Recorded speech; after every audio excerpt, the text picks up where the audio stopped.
Hello बच्चों, तो आओ प्रश्न को देखते हैं। त्रिभुज एबीसी और त्रिभुज डीईएफ में AB बराबर डीई, AB समांतर डीई, BC बराबर EF और BC समांतर EF है। शीर्ष A, B और C को क्रमशः शीर्ष DE और F से जोड़ा जाता है, जैसा कि आप आकृति पे देख सकते हैं। शीर्ष A को D से जोड़ा गया है, शीर्ष C को F से जोड़ा गया है और शीर्ष B को E से जोड़ा गया है। ठीक है, यहाँ पर बच्चों हमें सिद्ध करना है, अर्थात दर्शाना है AC बराबर DF और त्रिभुज ABC सर्वांगसम है त्रिभुज DEF के। तो दिए गए प्रश्न की मुख्य अवधारणा की बात करें तो बच्चों यहाँ पर हम देखेंगे, यदि किसी चतुर्भुज के सम्मुख भुजाओं का एक युग्म बराबर एवं समांतर हो तो समांतर चतुर्भुज कहलाता है।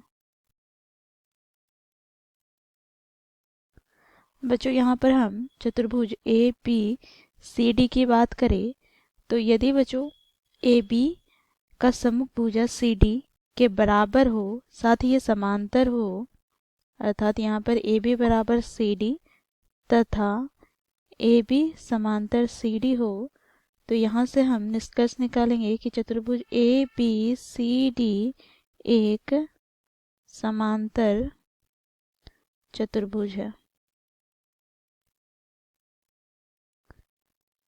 तो इस मुख्य अवधारणा की सहायता से बच्चों हम दिए गए प्रश्न को हल करेंगे। तो बच्चों देखो, प्रश्न में हमें त्रिभुज ABC और त्रिभुज DEF में हमें दिया गया है AB बराबर व समांतर है DE के,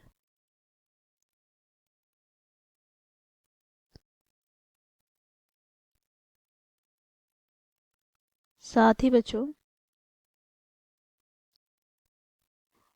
BC समांतर व बराबर है EF के।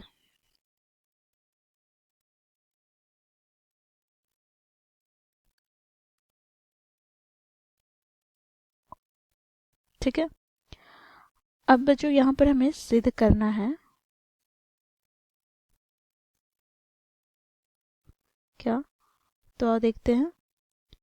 तो पहला प्रश्न है AC बराबर DF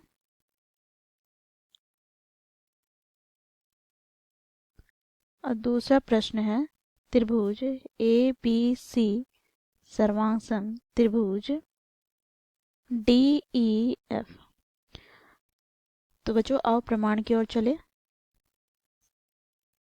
तो बच्चों यहाँ पर हम देखेंगे चतुर्भुज ABED में, देखो इस चतुर्भुज में हमें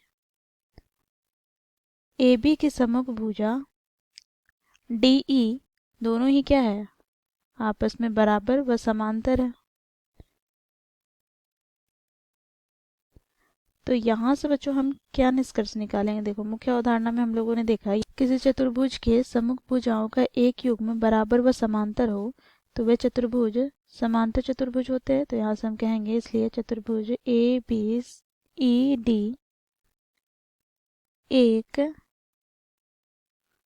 समांतर चतुर्भुज है।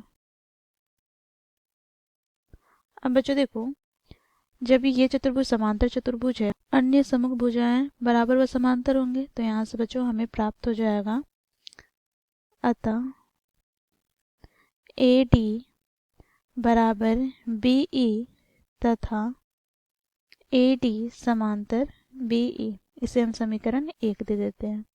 इसी प्रकार बच्चों अब हम चतुर्भुज BEFC की बात करेंगे। ठीक है, इस चतुर्भुज के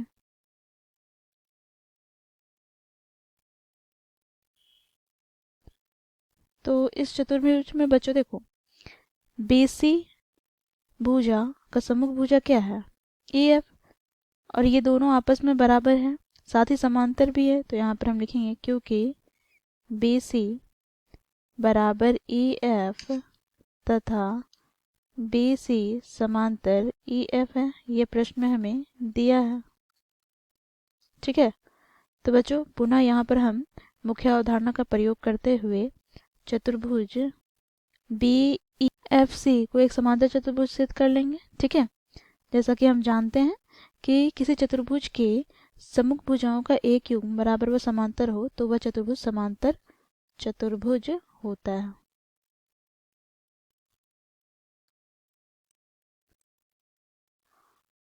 तो बच्चों देखो, जब चतुर्भुज बी ई एफ सी एक समांतर चतुर्भुज है तो इनके अन्य सम्मुख भुजाओं का युग्म क्या होगा, बराबर व समांतर। अर्थात यहाँ से हम कहेंगे अतः बी ई बराबर हो जाएगा किसके, सी एफ के, तथा बी ई समांतर हो जाएगा सी एफ के।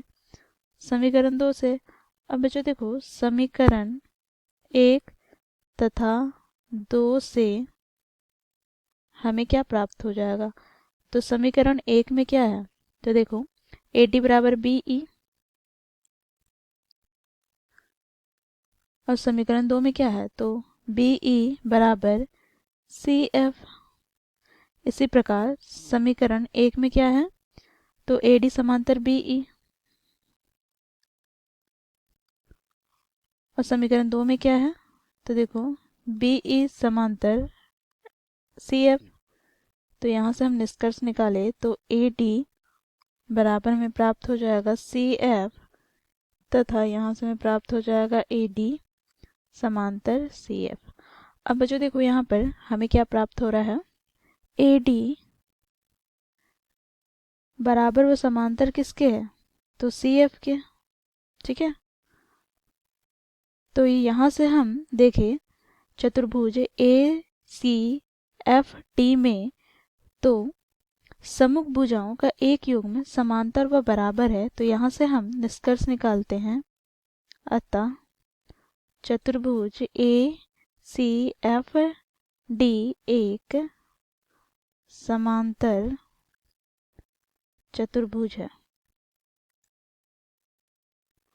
अब बच्चों देखो यहाँ पर जब चतुर्भुज ए सी एफ डी एक समांतर चतुर्भुज है तो इसके अन्य सम्मुख भुजाओं का युग्म क्या होगा, बराबर व समांतर। तो यहाँ से हम निष्कर्ष निकालेंगे, इसलिए ए सी बराबर हो जाएगा डी एफ के तथा ए सी समांतर हो जाएगा डी एफ के।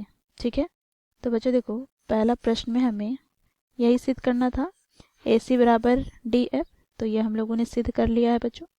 देखो ए सी बराबर डी एफ। अब दूसरे प्रश्न की ओर चले तो त्रिभुज ए बी सी को सर्वांग समसिद्ध करना है त्रिभुज डी ई एफ के। तो इसे हम समीकरण पहले 3 बना लेंगे। तो यहाँ पर हम लिखेंगे त्रिभुज ए बी सी तथा त्रिभुज डी ई एफ में। तो बच्चों देखो क्योंकि प्रश्न में हमें दिया गया है ए बी की संगत भुजा डी ई है और ये दोनों ही आपस में क्या है, बराबर हैं। तो ए बी बराबर डी ई यह हमें दिया है। साथ ही बच्चों देखो बी सी की संगत भुजा ई एफ है और ये आपस में बराबर है, ये भी हमें प्रश्न में दिया है, बी सी बराबर ई एफ। अब बच्चों यहाँ पर हम लोगों ने ए सी बराबर डी एफ सिद्ध किया है समीकरण 3 में। तो ए सी बराबर डी एफ, देखो यहाँ पर समीकरण 3 में है ए सी बराबर डी एफ। तो बच्चों देखो यहाँ पर हमें 3 तथ्य प्राप्त हो गए। ठीक है, तो यहाँ से हम क्या कह सकते हैं, तो यहाँ से हम कह सकते हैं त्रिभुज ए बी सी सर्वांग सम है त्रिभुज डी ई एफ के। भुजा भुजा भुजा सर्वांग समता नियम से।